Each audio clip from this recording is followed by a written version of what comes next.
Ma Rachel Labrador asked on YouTube on the live chat just now, what is there to do in Mt Cook for one day? All right.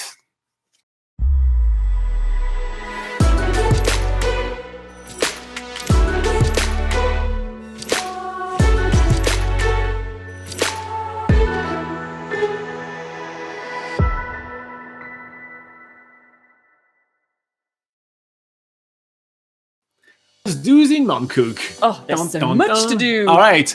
Number one, Hooker Valley Walk. Oh, yeah. So if you're on a budget and you want to do a free thing to do, a very popular walk is the Hooker Valley Walk, taking you, as the name suggests, down a beautiful valley, which has actually been carved by glaciers.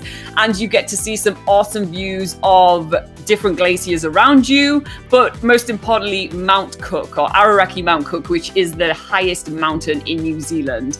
The walk, I'm not 100% sure how long it takes, but I think it's about half a day. Just you leave yourself about 4 hours to complete the whole walk, but it is a super, it's family friendly, it's really accessible, so you won't have to overexert yourself to do this walk. It's very easy, but definitely worth to see some amazing scenery. Number two, take a Scenic Flight. Yeah, so if you actually do have more money in your budget and you want to treat yourself, then a really awesome thing to do is to take a Scenic Flight. Now, around this area where you're seeing the highest mountains in New Zealand, the longest glaciers in New Zealand, it really is amazing to see from a Scenic Flight. And the flights don't really just take you above the mountains, but they also take you through the valleys, and you get really close-up views of all the amazing alpine landscape around you, and all those scenic shots that you've probably seen in the Lord of the Rings, all those aerial shots. That's exactly how it feels like on a Scenic Flight. Robin and I have done multiple Scenic Flights around Mt Cook ourselves, from ski planes to the Scenic Flights from Lake Tekapo, taking you over to that area as well. We'll make sure to link up to all those videos in the description for when we do the podcast of this video. But yeah, definitely an awesome thing to do if you do have the money to do that. Just to give you a bit of an insight, when you do the ski plane, you actually get to land on a glacier, which is really amazing. But if you're on a budget, there is a company called In-Flight that offers something called Mt Cook 360, where, as the name says, you do a 360 in Mt Cook and you see everything. It's really cheap. I think it's one of the cheapest Scenic Flights you can do in the country, which is quite good.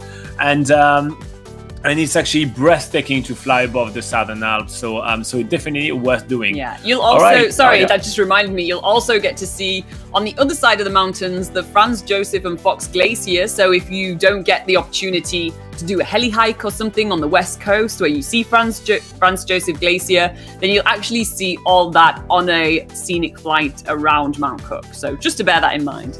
Now, speaking of glacier, Mt Cook is also, or the Mt Cook village is also home to New Zealand's longest glacier, which is called the Tasman Glacier.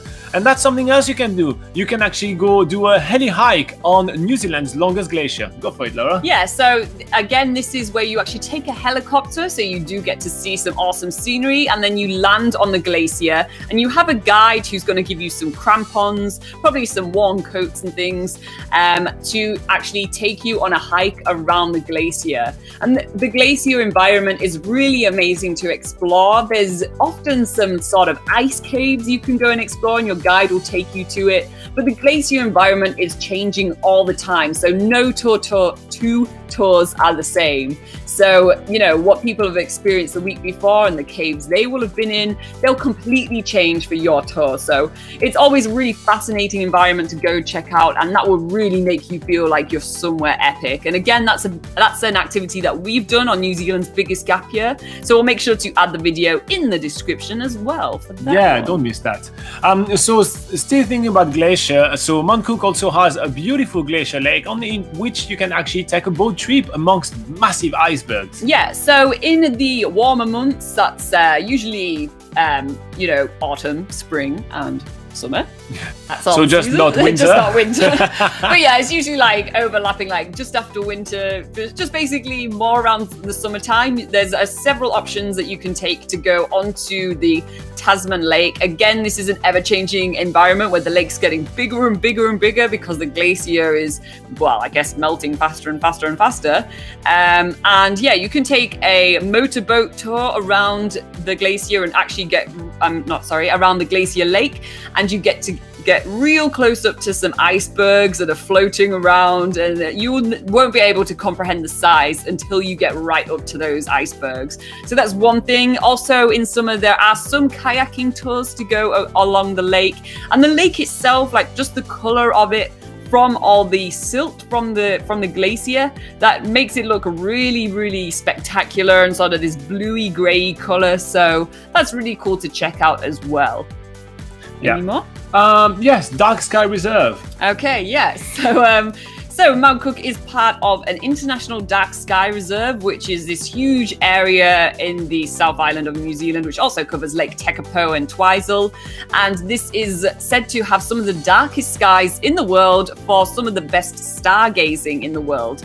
So on a night, you can get out of Mt Cook village and you can go and do some stargazing, but alternatively, there are stargazing tours where you can go and use high-tech stargazing equipment like telescopes and things like that, and actually learn more about the constellations that you can see. So you can do that with Big Sky Tours. They are based at that really fancy hotel there. The Millennium or something, I think. No, Heritage, yes. Heritage Hotel. I almost say the competitors. Yeah. So there's that to do as well, and that's again another activity that we did in Mt Cook. We did so much there because we really loved it. It's such a great area. Yeah. So again, video to that in the description. Although I would say that our video doesn't really do it justice because again, you can't really film stars with a GoPro, but we try and we give you a gist of what the tour's about.